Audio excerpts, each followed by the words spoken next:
Bom dia, família! Sejam bem-vindos de volta a mais um dia de aprendizado juntos. Que bom que você está aqui. Estamos ainda em Provérbios capítulo 1, no começo ainda, mas aprendendo alguns fundamentos para a nossa mentalidade sobre, não somente sobre a sabedoria, mas na verdade, nós estamos recebendo sabedoria sobre como a vida funciona. Porque se a nossa base estiver fora do lugar, se a nossa base estiver corrompida, se a nossa base não estiver sólida, se a gente estiver confuso sobre como a vida funciona, a gente vai dar muito murro em ponta de faca e vamos ter dificuldade de viver aquilo que a gente busca, aquilo que Deus promete para nós. Então, nós estamos fazendo um balizamento aqui sobre o nosso entendimento de como a vida funciona. E uma das coisas que a gente tem visto é que a vida funciona com uma lei. Uma lei que a Bíblia chama da lei da semeadura e da colheita, que diz o seguinte: olha, de Deus não se zomba.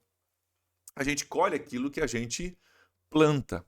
Isso é uma realidade que a gente precisa compreender e precisamos entender que Deus é misericordioso conosco, sim, Ele promete usar até mesmo as coisas erradas que a gente faz, transformar para o bem, se nós permitirmos Ele fazer isso, mas a gente às vezes confunde isso pensando que eu posso fazer coisas erradas, eu posso planejar coisas com intuito errado, com atitude errada, com um alvo errado, e no final vai dar tudo certo. A gente confunde a misericórdia de Deus com uma leniência, com Deus cobrindo os buracos que a gente deixa para trás. E o que nós vamos ver hoje no versículo 31, que nós vamos olhar, é que isso não é uma realidade, que a gente precisa ter esse balizamento, a gente precisa começar do ponto de partida de entender que existem consequências para as nossas ações. Porque, sabe por quê?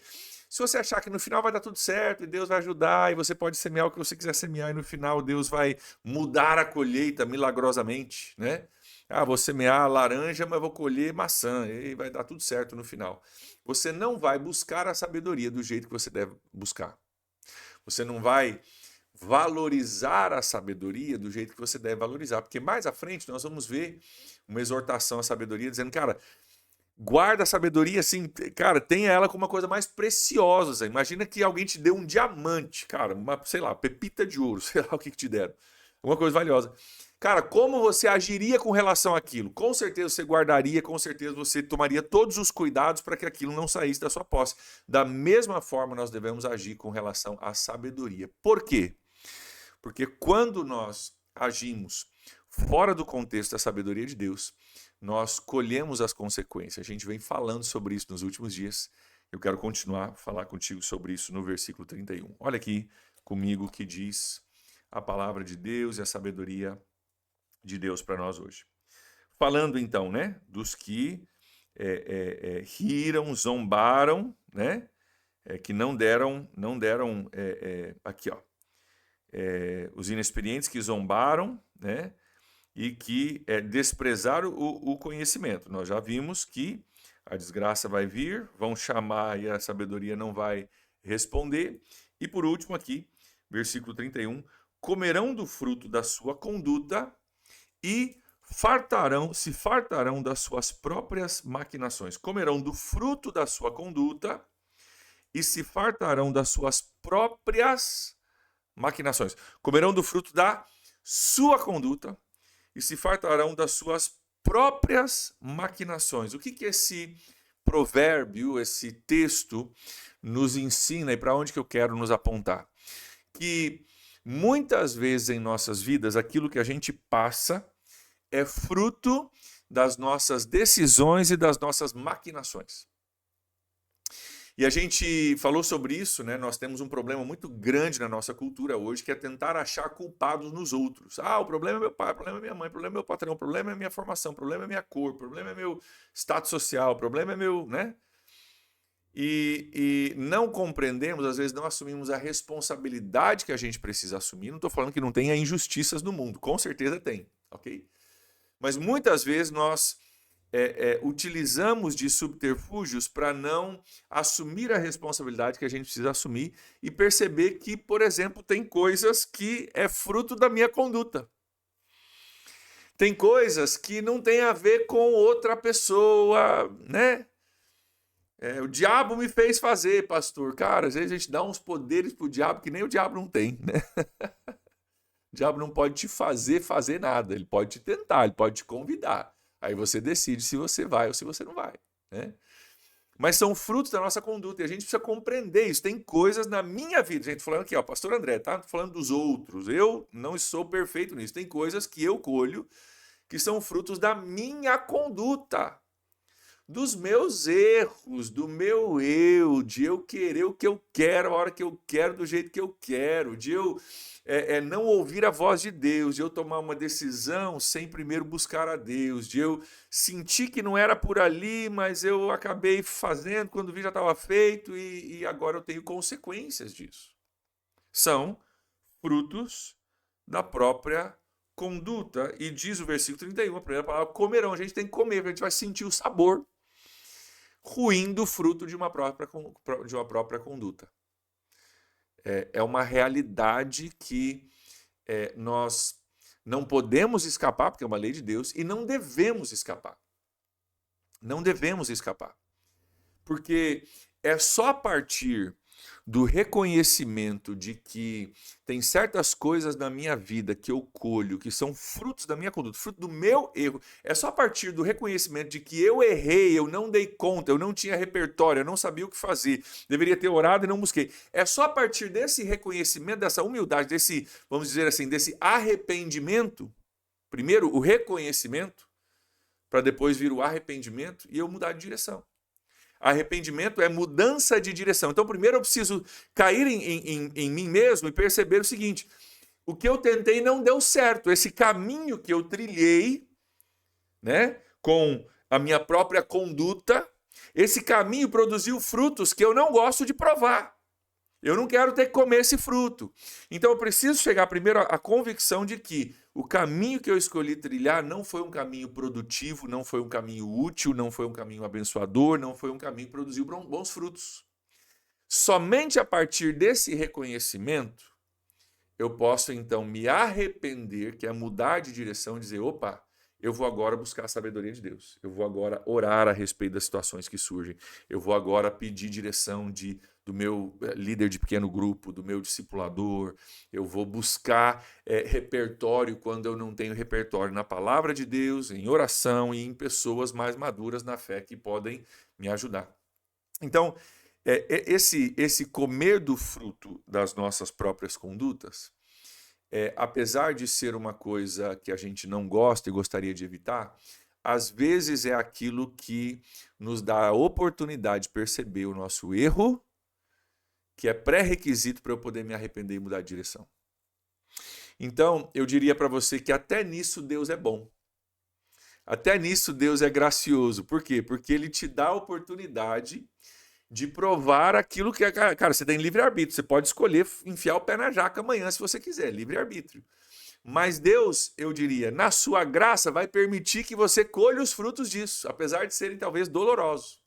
Mas para que você perceba o seu erro e decida mudar de direção. A sabedoria de Deus vai permitir que eu e você colhamos os frutos da nossa conduta. E a gente precisa chegar a um lugar, não vai ter arrependimento verdadeiro, presta atenção. Não vai haver arrependimento verdadeiro. Pode ter até remorso. Ah, poxa, que pena, fiz lá uma decisão, deu uma mancada. Poxa vida, que droga, né? Arrependimento é mais profundo do que remorso. Remorso é tipo assim, que pena que deu errado. Que pena que deu errado é remorso. Arrependimento é que pena que eu escolhi esse caminho. Que pena que eu escolhi esse caminho. E a partir da próxima oportunidade eu vou escolher um novo caminho. Diferente de que pena que deu errado, mas a próxima vez eu vou fazer a mesma coisa e vai dar certo. Esse é o remorso, né? Então, o comer o fruto da nossa conduta é necessário para que a gente possa chegar a um ponto de arrependimento e escolha de uma nova conduta. E a gente quer tentar fugir da responsabilidade. A gente não percebe o seguinte: fugir da responsabilidade faz com que eu não queira comer o fruto da minha própria conduta. Se eu não comer o fruto da minha própria conduta, eu não vou me arrepender. Se eu não arrepender, eu nunca vou fazer diferente. Vou continuar insistindo no mesmo erro. É isso que o tolo faz. O tolo em Provérbios faz exatamente isso. Insiste no erro, persiste no erro. Então, às vezes a gente precisa chegar a um ponto de perceber o seguinte, de dizer para nós mesmos o seguinte: tem áreas da minha vida onde eu estou colhendo o fruto da minha própria conduta. Fui eu que decidi. E esse reconhecimento abre o meu coração para a realidade da necessidade de uma conduta diferente na próxima vez. Até porque aquilo que está sendo descrito aqui não é só um erro que foi cometido. Olha só a continuação do versículo aqui, o que diz. E se fartarão das suas próprias maquinações. Das suas próprias maquinações. Vamos para o conteúdo, vamos para a definição aqui de maquinação para ficar mais claro para a gente, tá bom? Olha só. Maquinação. Planos feitos com o intuito de alcançar um determinado objetivo. Então, olha só, não é um erro. Nossa, cara, eu tinha um buraco no meio da pista, não vi cair no buraco. Não é isso.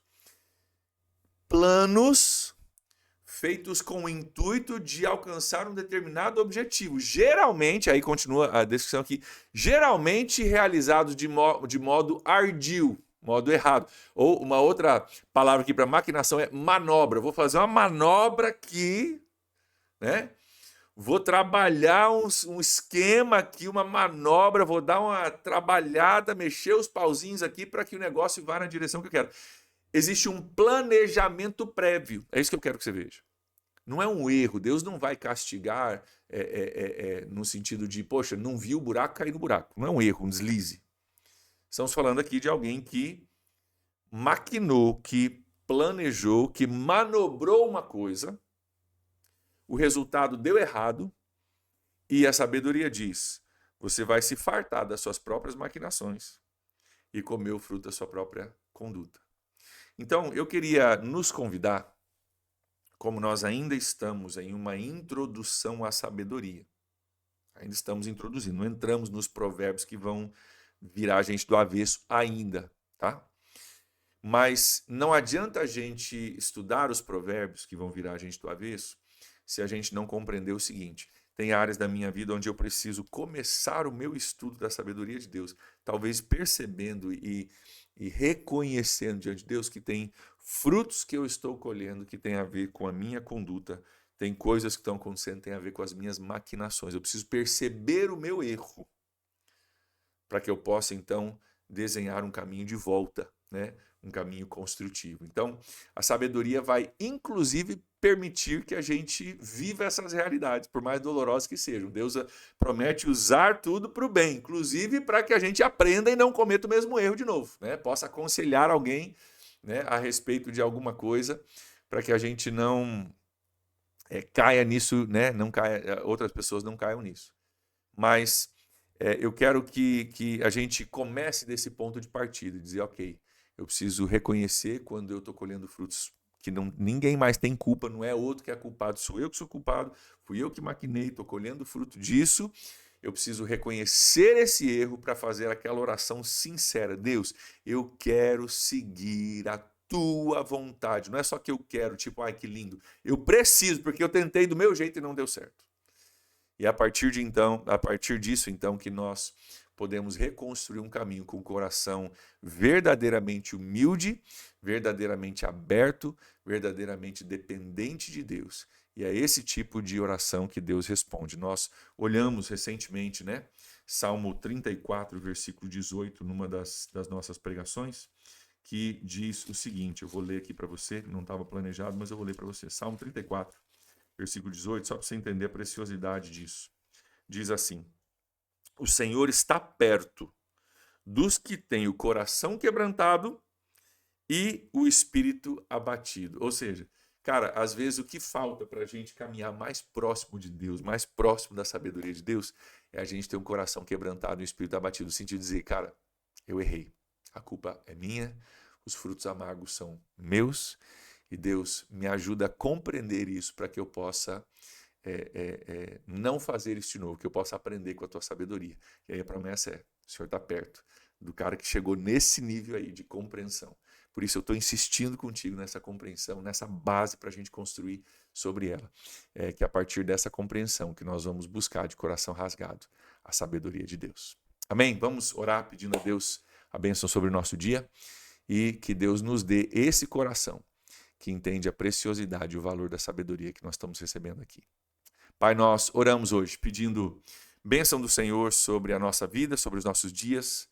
Pai, eu oro por cada pessoa agora, na sua casa, no seu trabalho, onde estiver, pedindo tua bênção sobre o dia de cada um de nós e que o Senhor nos dê esse coração quebrantado, esse espírito abatido, no sentido de reconhecermos o quanto nós precisamos dessa sabedoria do Senhor. Não é um detalhe, não é um enfeite, é uma base, é um fundamento que nós precisamos para a nossa vida. Então, ajuda-nos a chegar ao reconhecimento do quanto nós precisamos para que possamos valorizar aquilo que o Senhor está nos entregando esse ano. Nós oramos assim, em nome de Jesus. Amém. Amém, queridos. Deus abençoe. Aguardo vocês de volta amanhã. Até lá. Tchau, tchau.